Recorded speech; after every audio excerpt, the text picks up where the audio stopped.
Hi, I'm Dr. Ron Miller with Pursuit Physical Therapy, and today I'm going over your 4 to 5 tips for new runners and my advice on as you're starting to learn how to run and joining a running group. These are going to be 4 or 5 tips that you can do to help you as you start this new activity. First of all, congrats, because running's great. You're going to love it. Once you get the hang of it, you're going to start enjoying it, whether it's for weight loss, stress relief, or just being a part of a good group. You're going to love it. So my first tip would be, I would recommend make sure that you're in the right shoe for you. Everyone has different types of feet. Certain shoes are best for certain types of people. So I would highly recommend going to a running shoe store and getting the proper shoe that fits your feet and make sure it feels good. Some simple things that I recommend is make sure it's lightweight, make sure it feels great for your feet, and make sure it's comfortable for you. I mean, those are 3 simple things that you can do, and plus you can make sure it looks good too. But make sure it's lightweight, it fits your feet good, and it's comfortable as you start your running program or your Couch to 5K program. So getting the or a good shoe is probably step 1. Number 2, I would probably start hip strengthening. And why do you say hip strengthening? That is one of the most common things that I see in my runners, whether you're a novice and you're just starting out or whether you're an elite runner, is a lack of hip strength. It's not a flexibility problem.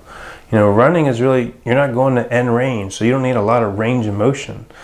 But the number 1 cause of a lot of running injuries is hip strength. And you can subscribe to my running group or even look at my YouTube videos for some basic hip strengthening exercises that you can do to help promote some hip strength. And normally I consider good hip strength 3 sets of 15 of a straight leg raise, which is you're laying on your side, you're lifting your legs straight up to the side. So 3 sets of 15 is considered good hip strength for runners. So number 2 would be start strengthening the hips and glutes.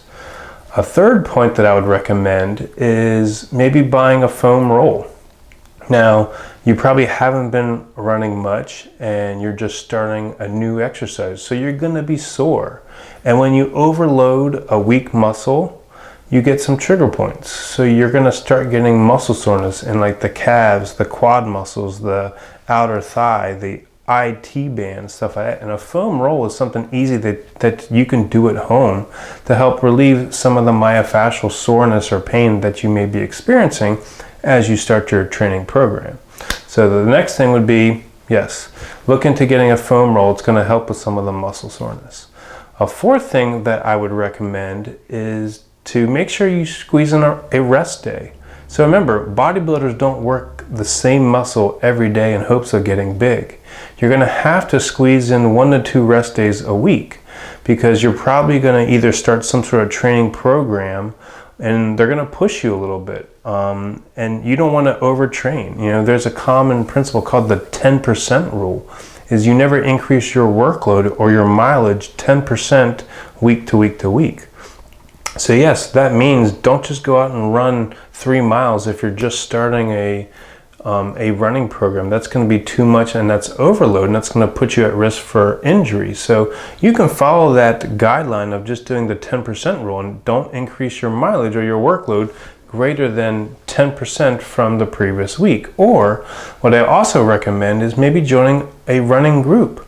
You're going to get motivated by some colleagues who are in the same position as you are, or joining a Couch to 5K group where they have the plan all written out for you and you'll have a coach and they'll help guide you through this process of attaining your goal, which is either running a 5K, running a 10K or whatever. So either join a group, don't overtrain, because I know that when you start something new, you're going to want to overtrain and you're really going to want to push it hard. But make sure you squeeze in 1 to 2 days of rest. You know, if your body's sore, your muscles are achy, you're probably getting to that point and you need that day of rest. Because if I'm trying to improve in something, I'm going to have to, your rest days is where your gains are made, where your body recovers and gets stronger to be able to do the next run or to do the next lift or to do the next workout. So just remember to squeeze in 1 to 2 rest days with that. And maybe even either just follow like an online program, follow the 10% rule, or even join a Couch to 5K group. There's a lot of great coaches out there that can help you in this process, and you'll be surrounded with other colleagues who are trying to do the same stuff you do. So it's motivation.